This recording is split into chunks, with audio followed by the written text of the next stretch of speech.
Hi, I'm Kat, and today I'm going to be showing you how to build your very own stop motion puppet, like one of these. You're going to start by sketching out an armature, then take your armature wire and measure it out. Keep in mind that we're going to be twisting the wire, so you always want to have double of the length of the body part that you need. For the puppet that we're building today, we need a 4-inch spine and neck column, a 7-inch arm piece, and an 8-inch leg piece.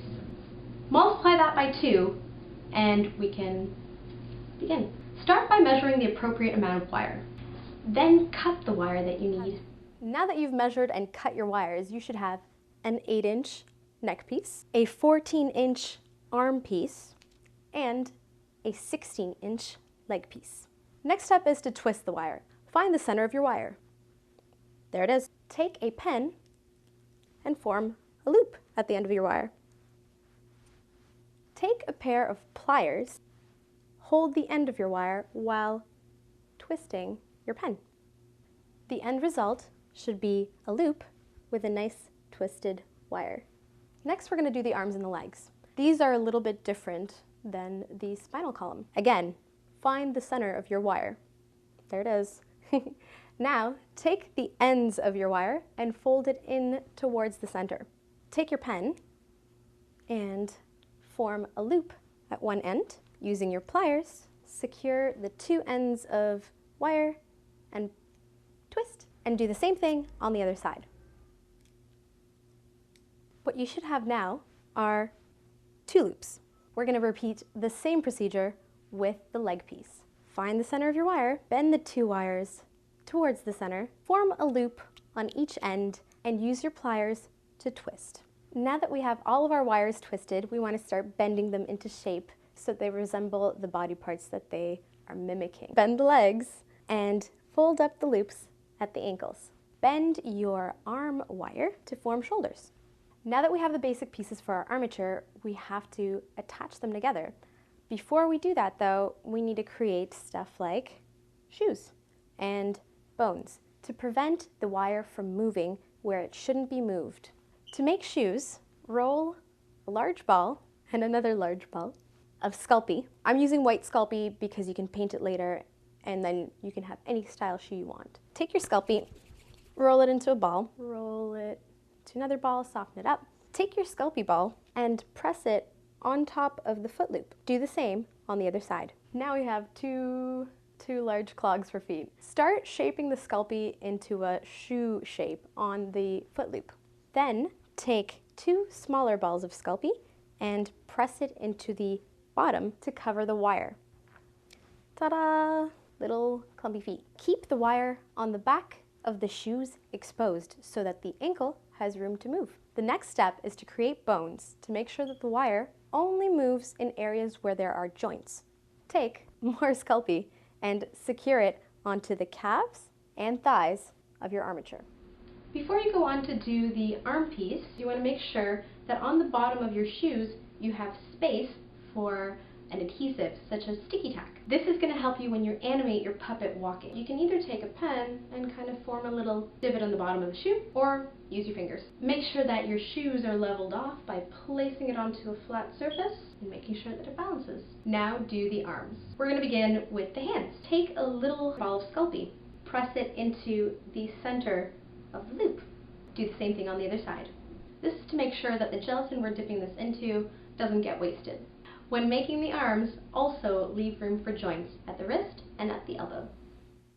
Now that we have bones for our skeleton, it's time to make a head. Take a piece of Sculpey and roll it into a ball, like this. Use the other end of your spine, poke a hole into the bottom where the head would touch the neck. That is going to be where your wire meets. We're going to be cutting off the loop, so don't worry, that's just there for convenience. Leave it on for now, because we're going to be putting flesh onto the neck. We have our ball of Sculpey. To make a face, you want to start by pinching it so you have something that kind of looks like an owl. Flatten the top to make a nose, to shape the nose a little better, that is. Once you have the face that you're looking for, you can carve out eye sockets. I'm going to use a sculpting tool. You can find these in any art store, but you can also use the end of a pencil or a toothpick or anything that will create a hole in soft clay. Carve out a hole and then make eyeballs to fit that hole. The eyeballs you will be making, you want to roll into a little ball out of Sculpey. Make sure that it fits into your eye socket. Using the end of your pencil or another sculpting tool, create a tiny pupil in the middle of the eye. Now that we have those pieces ready, it's time to put them into your oven. Preheat your oven to 150 degrees Fahrenheit or around 200 to 250 Celsius. You'll be leaving your Sculpey skeleton and head, minus the spine, in the oven for 15 minutes.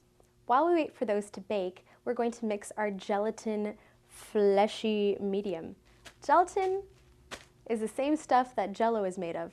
You can find it at just about any bulk store. Unfortunately, it is an animal byproduct. So if you're vegan, you can't use this recipe, and I apologize in advance.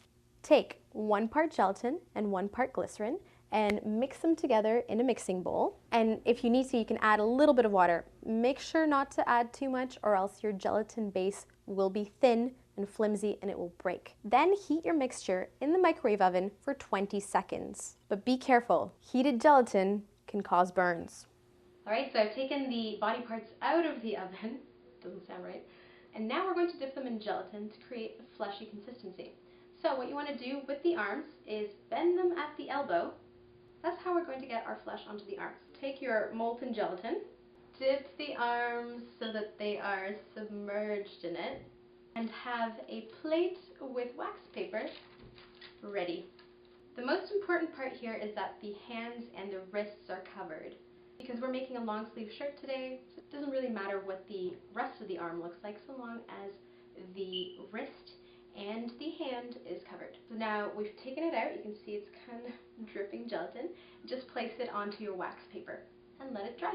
Next we want to do the neck to make sure that you don't see the wire between the head and the body. Take your spine column and bend it where you think you want your neck to be. This is why we kept the loop on. Again, just dip your neck into your gelatin. We're not going to be putting it down though because we don't want a flat surface on either side of the neck. If you need to, you can dip the piece in again to make sure that the neck is thick enough. While we're waiting for this beauty to dry, I'm going to paint the feet. I'm going to paint them black for simplicity's sake, and then we can attach the armature pieces together.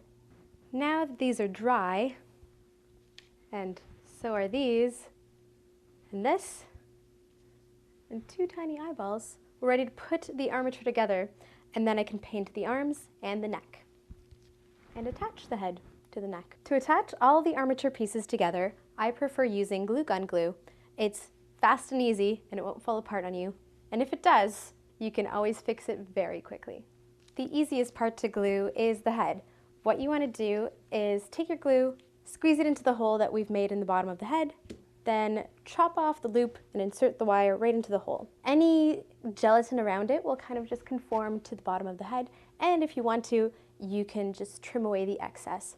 Next, we're going to attach the arms. We're going to do this right below the neck, and we're actually going to coat the entire area with glue so that we have a foundation where our shoulders begin. Then we're going to move on to the hips. Same idea, we want to create the foundation where the hip joints will be. Find the appropriate spot where you want your armature to land and glue it together.